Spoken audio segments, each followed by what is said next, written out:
Poise, baby. Come on, you Spurs. What's up, guys? This is Stevan and I'm here today with another amazing video. I get asked this one all the time. Stevan, how do you get in good shape? How do you build cardio in wrestling? And I'm here to tell you guys that, okay? I'm gonna give you guys 5 tips to build cardio in the sport of wrestling. And the most important tips in order to feel your best and perform best so you're not gassing out, so you can run through a wall for 7 minutes in college, 6 minutes in freestyle. I'm gonna show you guys what I know, show you that knowledge. So make sure to subscribe to the channel, like the video, and turn the notification bells on so we can keep making more world-class content. So let's get into it. First and foremost, the first way, the secret to getting your cardio up is wrestling, okay? That's number 1. Wrestling is the best way to get in shape for wrestling. It is that simple. If you're gonna go live, if you're gonna go drill really hard, you're gonna push yourself to get in shape for the sport of wrestling. We do a lot of live. You guys, wrestling probably push a little too much live, to be honest with you. But getting yourself in shape properly, whether it's simulation matches, live wrestling positions, you know, I hate to say the grind matches, there's things that you should do properly in order to get yourself in shape and feel good. And I don't think you guys are out here asking me if you should be wrestling more. I think you're coming in here to asking me what other exercises I'm doing that aren't wrestling. I have to mention that wrestling is the first and foremost because I think, you know, you could spend more times focusing on a live scenario situation, like starting on a leg or defending on from a crackdown, or a guy has around your ankle wrestling, or starting, you know, someone has a 2-on-1 on you, you have to wrestle out, or starting top and bottom goes, or starting from a belly and someone has a wrist. There's a lot of goes like that that can help push your endurance a little bit extra, and doing those goes after practice are great, and especially, or drilling for practice to kind of develop a little bit, you know, working on your pacing and your being able to drill when you're tired, but like ingraining good habits though, of course, because never compromise getting your cardio in shape for making bad habits in wrestling, because I will always preach that, and I think that's the most important thing I can say in this whole video and going into when I say wrestling to get in shape for wrestling, but don't compromise your technique and your positioning just to try to, you know, blur through things to make yourself tired, because I've said it before, and you're not going to get better like that. But that's my first tip. My second tip is there's different cardio exercises that are really good for your joints and your body. I mean, obviously people ask me, like, is running good? You know, running isn't my favorite thing. I don't think you need to really run more than like a few miles, like 2 miles or 3 miles, unless you really enjoy it. But I think running, if you do anything with running, is probably going to be something more of like just your baseline endurance, or really focusing on like hill sprints or some sort of type of explosive energy for a little bit of time, and then giving yourself time to recover properly. But I think the best exercise to use if you really want to get in shape is the Aerodyne bike. And why I think that is because it's the closest exercise machine that can simulate how you feel when you're exhausted in wrestling. And I actually hate it more than wrestling, because in wrestling, at least I'm focusing on my technique and trying to, you know, beat this guy skillfully. It's like a chess game, right? Even though I'm tired, I'm working on my controls. How am I going to advance through these positions? It's fun.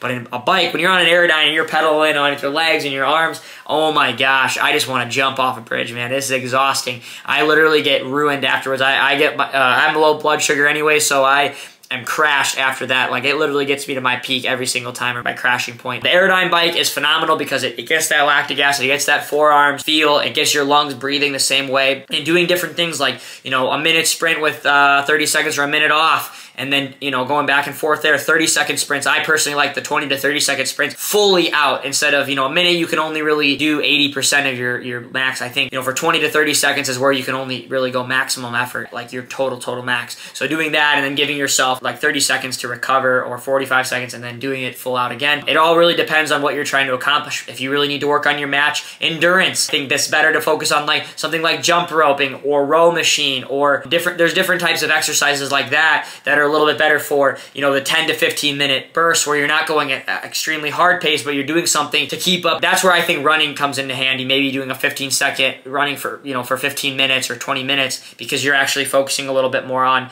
your overall endurance. Because both focusing on endurance and focusing on your sprint of, you know, your power output, that's what's important. And I know Dylan Lemery, my strength coach, is probably gonna watch this and be on nitpicky on how I said the words, and, you know, Stevan, like, that's not the right words to use. But look, I'm just telling you what he trying to preach, what he's told me, and you know, shout out Dylan. So I'll give you guys, if you guys are interested in DL training systems and getting connected online, check the link in description, because he's the best in the game. We started working together. We won a bronze medal at the Worlds. We won a gold medal at the Worlds. made it to the Olympics, baby. So the next point of conditioning, okay, is not over pushing yourself. This is number 3. We don't want to gas and exhaust yourself. There's a point where you have to be able to recover properly, and peaking is first and foremost thing that people don't know how to do right, is peaking. Because if we all peaked at the right time, things would be a lot different than they are, because you see how college wrestling is. A lot of the guys are injured when things matter, or a lot of guys are exhausted, or they're kind of on their plateau or decline by the time nationals happen. And I think something Penn State does, whether it's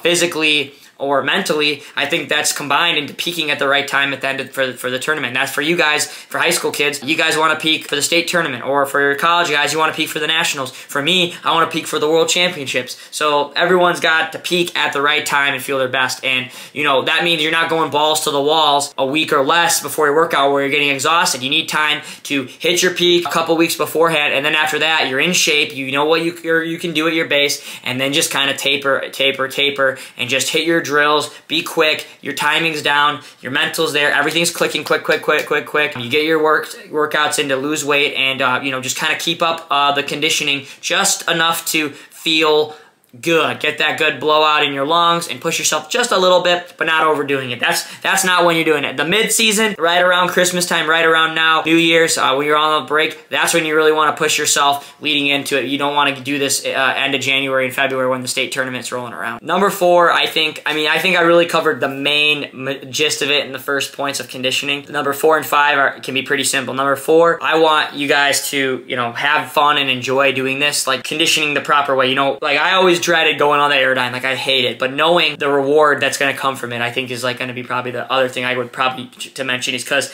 knowing putting in this extra mile should be an extra edge for you. You know, finishing practice and going in and pushing yourself and your conditioning just to go that extra mile should be something, regardless of it, you want it to help you and you want it to get you to the next level. You don't want to be dumb about it, but like this is also giving you that extra edge as long as you're doing all of these steps. And I know that's where the difficulty is, either pushing yourself too hard because you think you're being tough, or doing it properly and still being tough. So, you know, that's a fine line, but enjoy it. Like, remember that this is why you're here. This is why you want to be the best. You're willing to do those extra things. So don't be afraid to do it and get in the routine of doing it. You know, once every other practice, you got to hop on the bike. Maybe do one day endurance, the next day sprint. One day endurance, the next day sprint, and then maybe a couple days off with it, because you're getting your training in wrestling. So you don't need to overdo that conditioning. And number 5, hold someone accountable. Hold the partner accountable. Like, yeah, you know what I think. One thing I think is really good, and at least in Michigan, was we had groups of like accountability where I had partners. I'm like, all right, I'm drilling after practice. I'm gonna go on the bike after practice. I'm gonna do a little circuit, you know, rope climbing and my bridge circuit for my neck. I'm gonna do my frog leaps across the mat, and I'm grabbing like a partner or 2 people that every time after practice say, hey, yo,